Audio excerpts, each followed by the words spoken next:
Jared Anderson is a songwriter and a recording artist, creator of such modern worship favorites as Rescue and Amazed.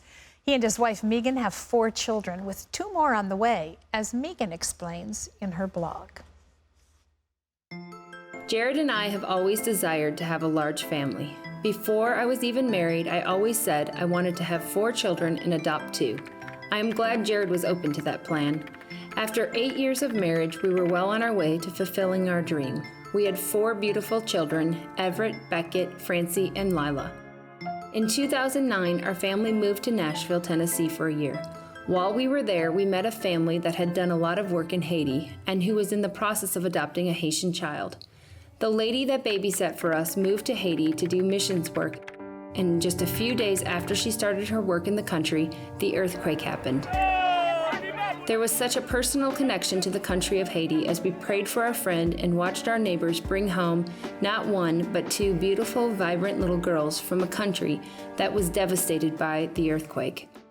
With the presence of 2 little Haitian girls now living in our small Nashville community, Jared, the kids, and I learned Creole, watched as the girls experienced many firsts with their new life in America, and had our hearts pricked in a way that would change us forever. We left Nashville and ventured back to Colorado Springs in the spring of 2010. We were so sad to leave behind so many of the great friends we had met while there. That summer, we were at a conference, and the speaker asked everyone to pray and ask God to put a dream in their heart. Our 4 children lined the back row of the church. After the prayer, I asked Everett, our then 6-year-old, about the dream that God placed in his heart.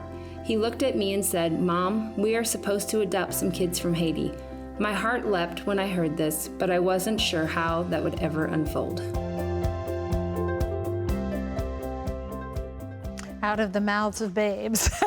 Please welcome to the 700 Club, Jared and Meeuwsen Anderson. It's great to have you both with us. Thank you.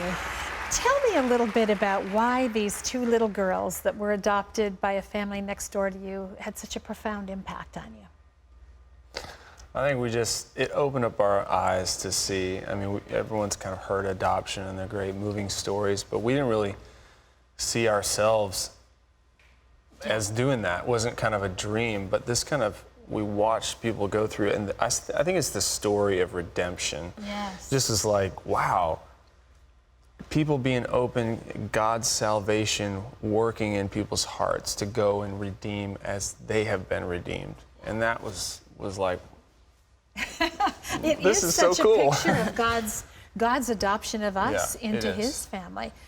This is a process, and sometimes the process can be discouraging to people. I actually think it's a good thing, sort of weeds out folks who are willing to hang in there for the long haul.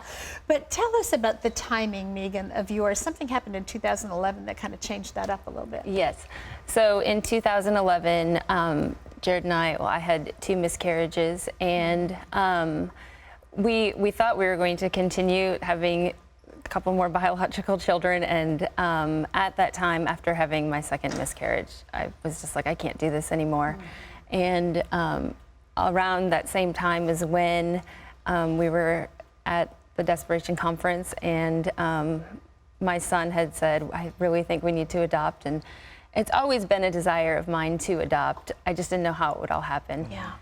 So tell me what happened after that. So one of your children said we're supposed to adopt, but you had 4 children. Right. So, you know, this is a family affair, this adoption process. How have your kids responded to your desire to move forward with this? Well, you know, it was kind of like Christmas, you know, like, oh, we're going to get some new kids, fun, you know what I mean? Yeah. We Everybody really reacts that way in the beginning. We really wanted, said, we need to go down there and see this. And what struck me is going and seeing all these people in poverty. Yes. But what struck me is we drive by these little shacks that I know they don't have running water. I know they don't have electricity. And I'm watching these people come out of here. They're dressed, they're smiling, they're clean, they're ready for the day. Yeah. And I'm like, okay, you're in poverty, but I have a poverty. Yes. You have a true. strength that I don't true. have. I may have more resources or more conveniences, but you have a courage and a tenacity. I mean, just the story of Christopher. And you go, how did you make it? How do you have no resentment? How do you keep pressing forward? I think there's a gift inside the poverty that I need, that we need.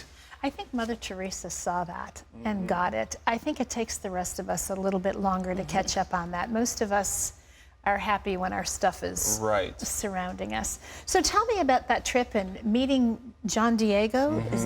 Tell me about that. So we went, and just back up really quick, a year ago, I remember saying to Jared, I'll never go overseas. I had never been on a Those real are dangerous words, Megan. I had never been on a real missions trip, and I said, I don't have any desire to leave this country. My mission field is my backyard. And then fast forward a year later, here I was in Haiti, and little did I know, I mean, I'm going on my 4th trip to Haiti next week, and can't wait to go back. But so we were in Haiti, and when we got there, we kind of went in thinking we wanted to adopt a little boy and a little girl, and we got there and just saw how great the need was, and we were like, how could we pick one child? Like, when we walked in, we were both just so overwhelmed, all these little children, and how could we pick just one? And so the whole time we were there, all of the pictures on my camera from that trip, we kept going back, and one little face just grabbed us. Tell me about that one little face. Well, we thought that we went by his crib, and we'd help tuck him all in at night and get him ready for bed. And he had all these toys by his crib, so we thought, you know, he's probably got a family. Most of the kids that had families that were spoken for had pictures and whatnot. And so the last night we're like, well, you know, we just got to go check on this little guy. And we went down into the basement of the orphanage and to this office to find the list of all the kids, and it said John Diego in handwriting underneath the printed list, and that he was available. Wow! And we just bawled. We just like knew that we were there. He's precious. Yes, he is. I just remember going to his crib while we were there and just putting my hand through and holding his little hand and just saying to him, some family is so lucky that they get you. And little did I know. And it's going to be me. And Christine, now a little girl that you're adding as well to your family. Yes, and we got to meet her in June.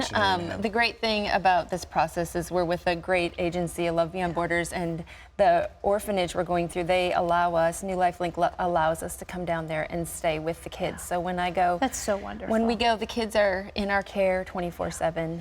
It's a long process, but such a worthy one. And you know, I thank you for coming to share your hearts with how God has moved you in your process, because there are so many children. Not all will be adopted, but many are available to have families. And as believers, what an opportunity we have to make a difference in the lives of these kids.